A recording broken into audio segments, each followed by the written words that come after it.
Nagsimula na po ang pagkukumpuni ng mga bahay sa probinsya ng Masbate na winasak ng bagyong Opong. 19 na residente ang namatay sa kalamidad at karamihan po sa kanila nabagsakan ng puno. Saksi si JP Soriano. In-expect na mangyayari yan. Sakit. Hindi ko matanggap.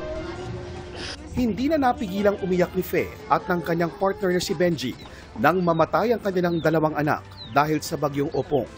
Nabagsakan kasi ng puno ang kanilang bahay. Si Zaira, 2 taong gulang pa lamang, habang si Charmaine naman ang kanilang bunso na 1.5 taong gulang pa lamang. Kwento ng kanilang ina. Yung pagtanggal ko po sa ulo ko yung ano ng bahay namin, bubong. Nagsisigaw na po ako kasi inaangat ko po yung buhok kasi yung 2 bata ko nandun sa loob. Tapos may pumunta po doon na bata na sinabihan ako na yung puno na nga po yun. Karamihan sa 19 na namatay sa Masbate dahil sa bagyo ay nabagsakan ng puno. Ang ilan naman nag-umpisa na sa pagkukumpuni ng kani-kanilang mga bahay. Mahigit 56,000 bahay ang winasak ng bagyong Opong.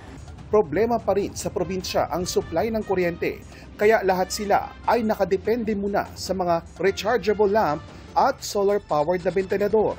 Sa gitna ng mapait na karanasan sa bagyo, may naiwan itong tila naging pag-asa ng mga residente.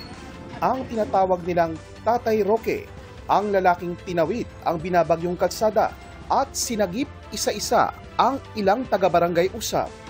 Ligtas nga ako ni tatay, kinuha ko doon sa loob.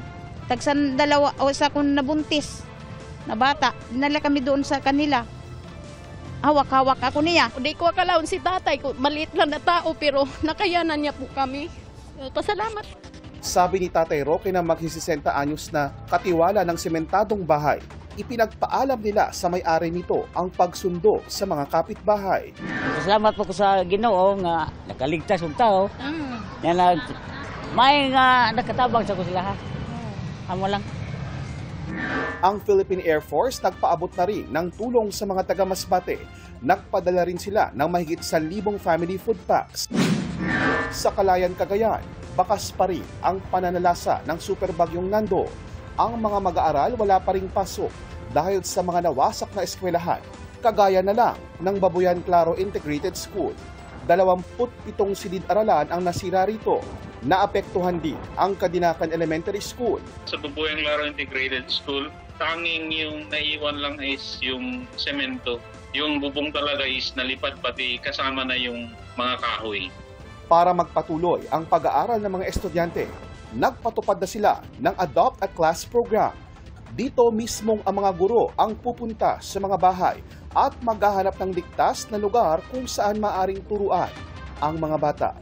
Mula rito sa Masbate at para sa GMA Integrated News, ako po si JP Soriano, ang inyong saksi. Mga kapuso, maging una sa saksi. Mag-subscribe sa GMA Integrated News sa YouTube para sa iba't ibang balita.